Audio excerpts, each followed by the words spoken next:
So Figma got some new updates last week. They have Figma Draw, and I want to compare it to Adobe Illustrator's inbuilt tools when it comes to drawing and brushes. And let's see what is better, and I'll play around with some of the new tools. So let's get into it. So I'm going to jump into Figma first, and let's check out the new tools that they have. So what they have is Figma Draw. So you've got the normal pen tool, right? So you can press pre, and we can drag out a path. And you know they've already had the pen tool for a while. We can edit the path and all that. But we actually want to go down to the brush tool. So if I press B, I can go down to the bar down here and increase the width, and I can just left click and drag, and it will start to draw out a cool brush. I can change the brush on the right hand side. They have some inbuilt ones they created. For example, we want this one, so we can actually change it like this, which is really funky. And so we've just created some brushes, so I'm going to delete that, and you can change the color as well. Let's go with this one. So we can see we can add some color to it and create these really cool brushes. Now, we've also got the pencil tool. So if you press Shift P, and we can actually do some drawing just like you normally would. So,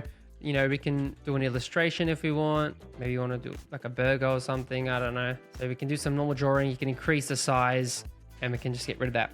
Now, what we can do as well is we've got some ability to do some advanced changes. So if I select the path, I go on the right-hand side, you can see this little slider. If I click these two little sliders here, if I click that icon, it will go to stroke settings. I can actually change the brush to a dynamic brush. And this will allow me to have more control over the frequency, as you can see, of the details of how many little rivets there are. I can make it wiggle a little bit as well. We can also smoothen. So if you want sharp or more round, we can do that as well. So you've got full control there, and you can actually change the endpoint. So maybe we want, say, let's go on a diamond arrow at the bottom, and then I'm gonna go bring the stroke size down in the weight section. We can do that as well. So if you want to do some arrows or something, we can just make some really funky arrows or whatever we want, which is pretty cool. You can also just do a basic brush. You can do a dash line, you can do solid, and you can do the endpoints once again. If you click custom as well, you can change the caps and the joins as well, where the paths meet. So that's pretty straightforward. You've probably done that before. And so yeah, so we've got those brushes. Now, a cool thing we can do as well is that they've got a bunch of new effects. So I can go to effects, and I can add drop shadows to it, layer blurs, background blur, texture, and also noise. So if I go to texture now, texture adds this roughen effect. As you can see, if I zoom in, it will roughen the actual shape like that, add a bit of this textured noise feel to it, and we can increase the radius, and we can create this stippling brush. If you're in Illustrator, you'd have to do this with a plugin, or you have to do it manually, which doesn't really work the best. So it's really easy to create stippling brushes, effects, just like that. We can add a shape, and we can actually add noise as well. So instead of having a plugin now, you can actually do it because it's inbuilt. So you can see if I zoom in, this is what the noise looks like. So it's not single pixels, it's actually more of a textured look. I don't know if we can change it. We might be able to change it in the future, but we can change the color of it. So let's maybe want like blue or something. We can actually go to duo and have two tones. So maybe we want like pink or something. We can do that. So you can have a duotone texture effect, which is really cool. Or you can have multi. Now, multi just looks like a holographic rainbow style, as you can see. And we can change the density. So the density is just how much of the texture there is in the space, really. And yeah, so we can create those really cool textures. We can create some brushes. Now, you don't have the ability to add your own brush yet. So I feel like that will add that in, but that's how you use the brushes. Now, if I go into Illustrator, I've got some pre-made brushes that I have in my one of my brush packs I did years ago. You can buy it on Creative Market, but we can actually go to brushes. And if I press B, I can go here, select the brush, and I can select any of these brushes that are pre-made in my brush panel here. And obviously we can change the colors as well. So we've got a little bit more flexibility with this. You can actually make your own brush and drag it in, and it'll add it.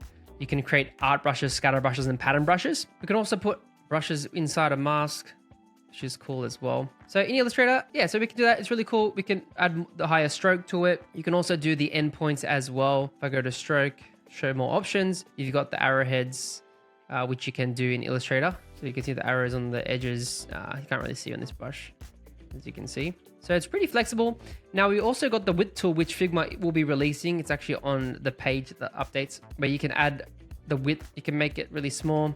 For example, if I press Shift W, I can do this, as you can see. So if you want to have like a thick, you want it to taper off the ends, you can do that. And you can have full control over the width of the stroke, which is cool. And then you can change the brush, but I'll get rid of that. So that's an art brush. If you want to do sort of a pattern brush, you can do that in Illustrator as well. In Figma, they don't have, I don't think they have pattern brushes, but they'll probably update that in the future. So you can see I've got some pattern brushes that work well with shapes. as you can see. So not the standard art brush, but you can create sort of these frames or shapes like this. And then also you can have scatter brushes. So for example, let's say I've got this circle here. For me to use in the same way as we did the texture in Figma, for this one, you'd have to go to Distort, Transform, and Roughen in Illustrator. And this is the tool you get. So you can roughen it like this, add some more detail, but you get a little bit more control, but it just has a certain effect if you want to add those like roughened edges, as you can see like that. And then I can expand this. And let's just say I want to make a drag into here. I make a scatter brush, and then we've got some brush controls.